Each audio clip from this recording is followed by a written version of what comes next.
বসবেই না।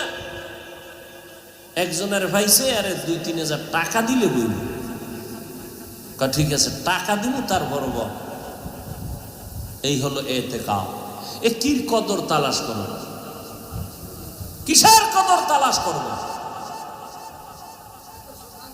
অথচ এতেকাফে তো বসবে ওই বান্দা যে 5 খতম কোরআন পড়ার মতো যোগ্যতা আছে, সারা রাত তাহাজ্জুদ পড়তে পারে, নফল ইবাদত পড়তে পারে, কোরআন তেলাওয়াত করতে পারে। এই রকম বান্দা তো এতেকাফে বসবে। আম্মা জানেরা ঘরের নির্জন জায়গায় এতেকাফে বসবেন।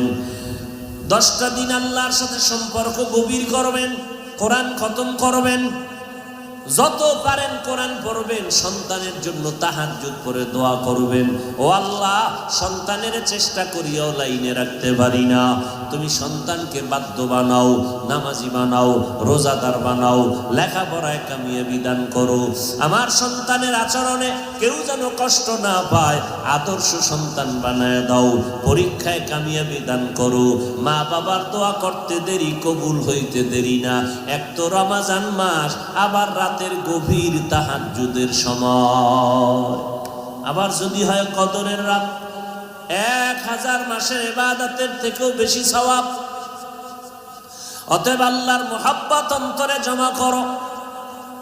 আল্লাহ তওবার পথে ডাকতেছেন, পাহাড় সম পরিমাণ গুনাহ যদি করো, আমার রহমতের দরজা বড়, ফিরে যাইও না, আমি আল্লাহ তোমারে ক্ষমা দিব। আসো ও যুবকেরা, দুনিয়ায় সূর্যের গরম সইতে পারো না, গুনাহ করে করে জীবনটা শেষ। আজকে আমি বক্তা, তুমি শ্রোতা, আমি ইমাম, তুমি মুক্তাদি, তুমি ডাক্তার, আমি রোগী। আলাদা আলাদা ভাগ আছে। র্যাবের পোশাক আলাদা, পোশাক দেখনি কয় র্যাব, ঠিক নি? পোশাক দেখা কয় আর্মি, সম্মান করে র্যাব। ভয়, যেদিন সাদা কাফনে ডুববি ওই দিন টের পাবি কে র্যাব, কে আর্মি, কে হুজুর, কে শিক্ষিত, কে ধনী, কে গরিব। পোশাক আলাদা থাকবে, লেখা থাকবে পোশাকের উপরে র্যাব, ইমাম সাহেব, এটা ইমামের লাশ, এটা মুক্তাদির লাশ, এটা পীর সাহেবের লাশ, এটা মুরিদের লাশ, এটা ধনীর লাশ, এটা গরিবের লাশ। কি কিসের সব শেষ বাহাদুরি। মর আর কবরে যাওয়ার আগেই বাহাদুরি শেষ। সাদা কাফনের কারো কাপড় বড় হবে না, ছোট হবে না। ধনী মানুষের টাকা আছে বিদায় কাফন একটা বাড়ায় দিবে, গরিবের টাকা নাই বিদায় কাফন একটা কম। মন্ত্রী হও, এমপি হও, তোমার যেমন 3টা সাদা কাফন, রিকশার ড্রাইভারেরও 3টা সাদা কাফন। ও আল্লাহর বান্দারা, কাজের মহিলার যেই 5টা কাফন, ওই ঘরের কর্তা নারী মারা গেল, তার 5 কাফন সাদা। উপর দিয়া লেখা নাই কে ধনী, কে গরিব, কে হুজুর, কে হুজুর না, কে আলেম, কে মূর্খ। অন্ধকার কবরে নিয়ে বলবে সব এক সাইজে জানাজা পড়ে মাটি চাপা দিয়া চলে যাও।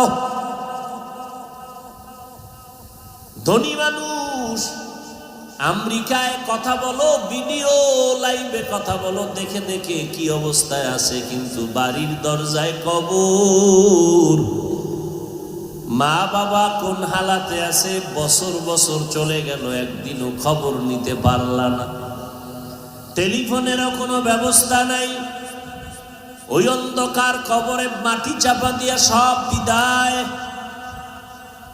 সবার কবরে 2 ফেরেশতা আসবে, কি হুজুর, কি ধনী, কি শিক্ষিত, কি মূর্খ।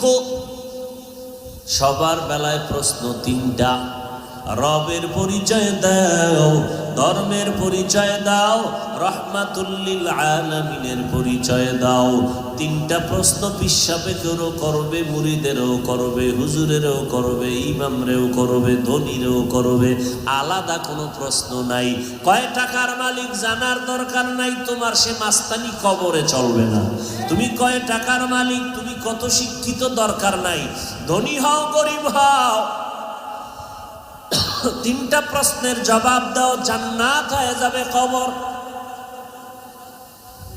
যারা দিতে পারবে, নবী বলেন হুফরাত রাউযাতুম মির রিয়াজিল জান্নাহ, 3.5 হাত কবরটা বড় একটা ঘর বানাবে, জান্নাতের সাথে একটা রাস্তা হবে, কবরের মধ্যে জান্নাতের বিছানা দেওয়া হবে।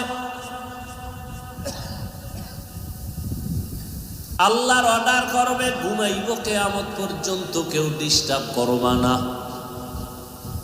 আর যারা জবাব দিতে পারবে না, প্রশ্ন সবার বেলায় 3টা।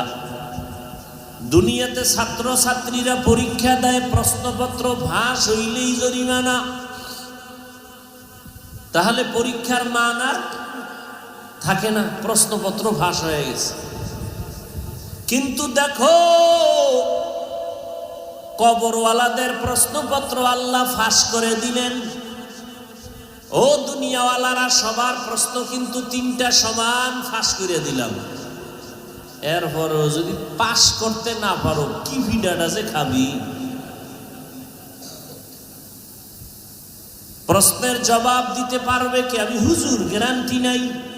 রমাজান চলে গেল, ঈদের দিন হযরত ওমর দরজা আটকায় কাঁদেন।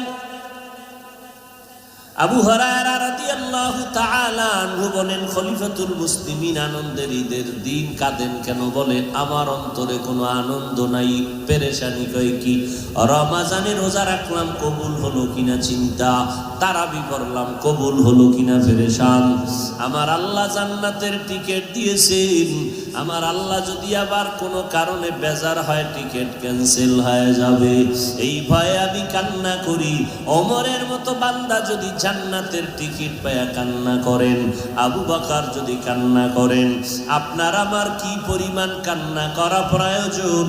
কপাল বড় খারাপ।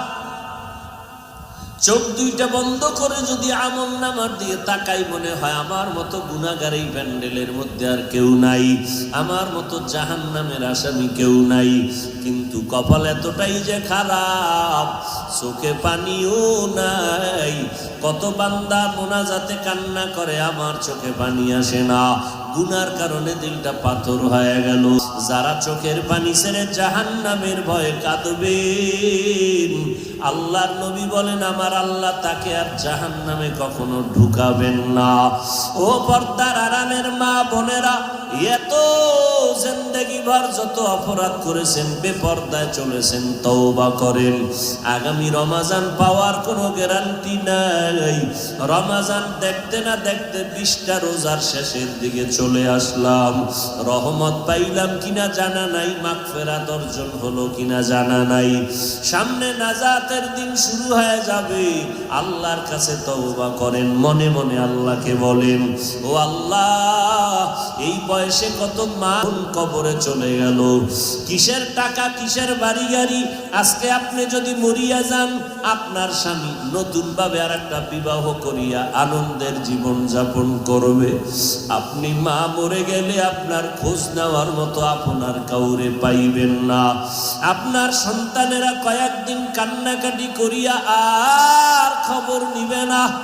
এরা দুনিয়ার টাকা পয়সা পাইয়া আনন্দে আত্মহারা হয়ে যাবে রে মা। এখনো সময় আছে, চোখের পানি ছেড়ে তওবা করে একটু নিজের জীবনের দিকে তাকায় দেখেন। আমার মাওলার দরবারে কিন্তু যেদিন দাঁড়াইবেন, সূর্যের গরম সইতে পারবেন কিনা। আমার আল্লাহর আদালত বড় ভয়ঙ্কর আদালত। এখনো সময় আছে। মরিয়া গেলে কি এমন একজন দিনদার স্বামী, কোরআন পড়নেওয়ালা স্বামী আপনি নিয়েছেন যে মরিয়া গেলে কোরআন পড়ে দোয়া করবে? এমন একজন কোরআন পড়নেওয়ালা সন্তান কি দুনিয়াতে বানাইতে পারছেন যে আপনি মরিয়া গেলে সন্তান কোরআন পড়ে দোয়া করবে? ও বৃদ্ধ বাবাজি, মরার পরে কি কামাই করলেন হিসাব করেন। দুনিয়ার কামাই তো কম করেন নাই। বাড়ির অভাব নাই, গাড়ির অভাব নাই, টাকার অভাব নাই, জমিনের অভাব নাই, ফসলের অভাব নাই। কিন্তু এই ক্ষণস্থায়ী দুনিয়া ছাড়িয়া যেদিন কাফন পরিয়া কবরে যাবেন, হাসরের মাঠের কোনো সম্পদ অর্জন করলেননি। দুনিয়াতে বাড়ির মালিক হইয়া মানুষ আপনাকে বাড়িওয়ালা বলে, গাড়িওয়ালা বলে, কিন্তু আপনি মরার পরে কিয়ামতের দিন কেউ কি বলতে পারবে আপনি কোরআনওয়ালার বাবা? আপনাকে কি কেউ বলতে পারবে আপনি কোরআনওয়ালার মা? বলতে পারবে আপনি সুন্নাতওয়ালা আমলকারীর মা। বাড়িওয়ালা হইলেন, গাড়িওয়ালা হইলেন, টাকাওয়ালা হইলেন, সম্পদওয়ালা হইলেন, কিন্তু কোরআনওয়ালার বাবা হইতে না পারাটা বড় দুঃখের কথা। এখনো চেষ্টা করেন কোরআনওয়ালার মা বাবা হওয়ার জন্য। আল্লাহর কোরআন নিজেও পড়েন, সন্তানকেও শিখান। পিছনের গুনার জন্য তওবা করে চোখের পানি ছেড়ে আল্লাহকে বলেন মনে মনে, আল্লাহ আর গুনাহ করব না, আর রোজা ভাঙবো না, নামাজ ছাড়বো না, তারাবি ছাড়বো না, তাহাজ্জুদ ছাড়বো না, পরিপূর্ণ নামাজ পড়বো, পরিপূর্ণ 20 রাকাত তারাবি পড়বো, পরিপূর্ণ রোজার হক আদায় করে মিথ্যা বলবো না, গীবত করবো না, কারো পরনিন্দায় যাব না, কারো উপরে জুলুম করবো না, কারো হক নষ্ট করবো না। আল্লাহর মোহাব্বত নিয়ে যদি তওবা করতে পারেন, আমার আল্লাহ জীবনের গুনাহ মাফ করবেন। আল্লাহর কাছে তওবা করেন, ও আল্লাহ তুমি আমাদের জীবনের গুনাহ মাফ করো, তওবা আমাদের কবুল করে নাও। ও যুবকেরা, দাড়ি কাটিয়ে আর নবীরে কষ্ট দিও না। নবীজির সুন্নতের পোশাক আর দূরে ফালাইয়া দিও না রে বাবা। মরণের পরে তো সেই সুন্নতি পোশাক মাথা ঢাইকা পইরা যাবা, কিন্তু লাভ হবে না। মরণের আগে মদিনার সুন্নতের পোশাক লাগাও। আল্লাহর কাছে বলো, আল্লাহ তুমি তৌফিক দাও, আমার মনে চায় কিন্তু পারি না, তুমি তৌফিক দাও। আর দাড়ি কাটবো না, মা বাবারে কষ্ট দিব না, নবীর সুন্নত ছাড়বো না, কোরআন পড়ার চেষ্টা করব, কোরআন শিখবো, নবীর তরিকায় চলবো। আল্লাহ আমাদের সবাইকে কবুল করেন, বলেন আমিন।